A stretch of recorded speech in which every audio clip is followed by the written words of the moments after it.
Shalom, saudara yang dikasihi Tuhan Yesus Kristus. Selamat malam, selamat berjumpa kembali dalam renungan pada malam hari ini. Salam sejahtera buat saudara semua dimanapun saudara berada. Damai dan sukacita oleh Roh Kudus melimpah senantiasa dalam hati dan kehidupan saudara semua. Sebelum kita mendengarkan renungan firman Tuhan, mari sama-sama kita berdoa. Bapa kami yang di sorga, Bapa dalam nama Tuhan Yesus Kristus, kami bersyukur untuk kemurahan-Mu, penyertaan-Mu dari pagi hingga malam hari ini. Terima kasih buat hikmat, kekuatan, dan pertolongan Tuhan, sehingga kami dapat melakukan segala aktivitas kami.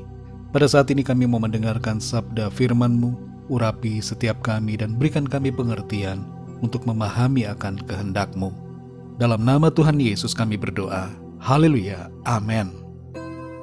Saudara yang dikasihi Tuhan, nats Alkitab kita pada saat ini terdapat dalam kitab Amsal pasal yang keempat. Saudara dapat membacanya secara pribadi setelah mendengarkan renungan ini. Saya akan membacakan Amsal 4 ayat 23 sampai 27. Tertulis demikian. Jagalah hatimu dengan segala kewaspadaan, karena dari situlah terpancar kehidupan. Buanglah mulut serong daripadamu, dan jauhkanlah bibir yang dolak-dalik daripadamu. Biarlah matamu memandang terus ke depan, dan tatapan matamu tetap ke muka. Tempuhlah jalan yang rata, dan hendaklah tetap segala jalanmu. Janganlah menyimpang ke kanan atau ke kiri. Jauhkanlah kakimu dari kejahatan. Saudara yang dikasihi Tuhan, virus Omikron mulai menjadi perhatian banyak orang dan menimbulkan sedikit kepanikan dalam wujud pembatasan dan penutupan pintu masuk ke berbagai negara. Padahal virus ini tidak menimbulkan gejala yang parah. Hampir keseluruhan kasus infeksi corona varian Omikron bergejala ringan dan sembuh dengan sendirinya tanpa obat, sebagaimana umumnya varian lainnya.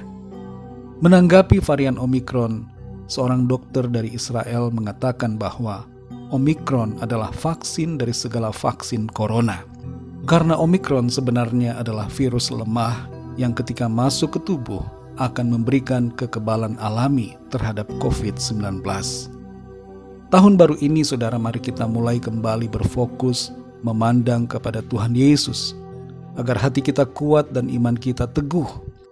Jangan pandang kepada persoalan dan masalah yang ada. Jangan berfokus kepada situasi kesulitan, termasuk berita pandemi yang masih mewarnai media, agar kita tidak tenggelam dalam kebimbangan, kekhawatiran, dan ketakutan. Saudara yang dikasihi Tuhan, di ayat yang ke-25 tertulis, biarlah matamu memandang terus ke depan, dan tatapan matamu tetap ke muka. Nasihat ini berbicara agar kita berfokus kepada Tuhan. Ada dua hal yang menjadi makna untuk kita dalam kehidupan ini.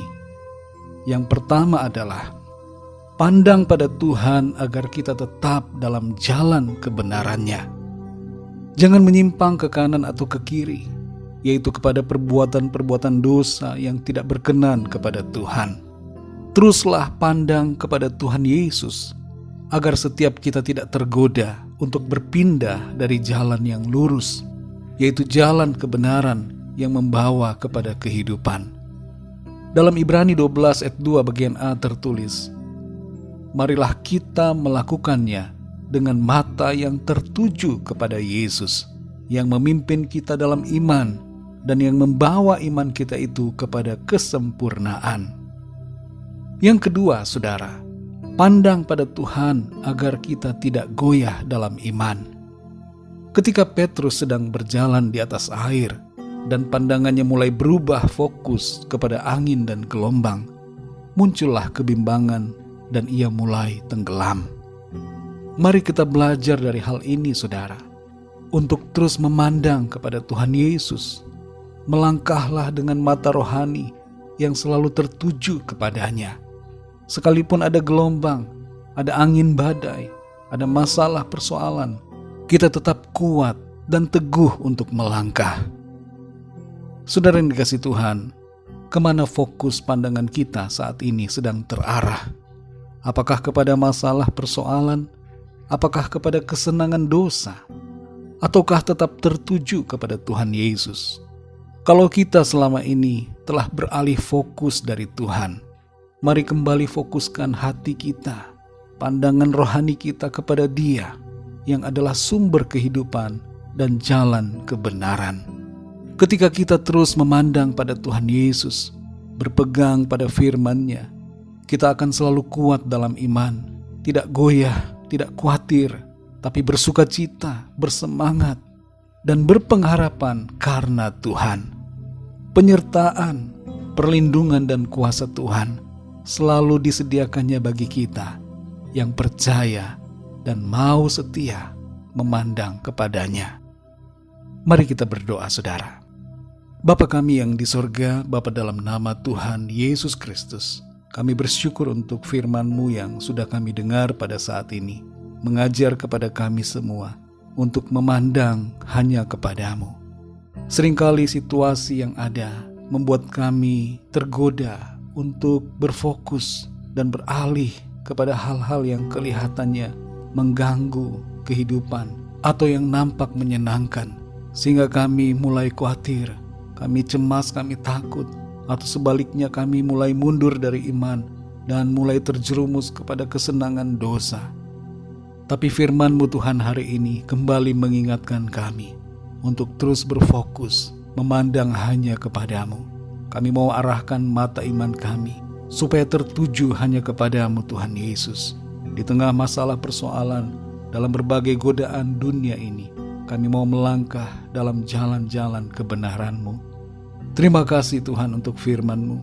Teruslah berbicara kepada kami ya Roh Kudus, sehingga kami senantiasa setia, hidup seturut dengan kehendak-Mu.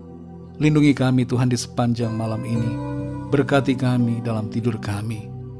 Kami berdoa bagi yang sakit dan dalam pergumulan masalah, agar Tuhan Engkau melawat, memberikan kesembuhan, kesehatan yang sempurna, dan nyatakan jalan keluar, pertolongan-Mu yang ajaib bagi setiap mereka. Terima kasih Tuhan.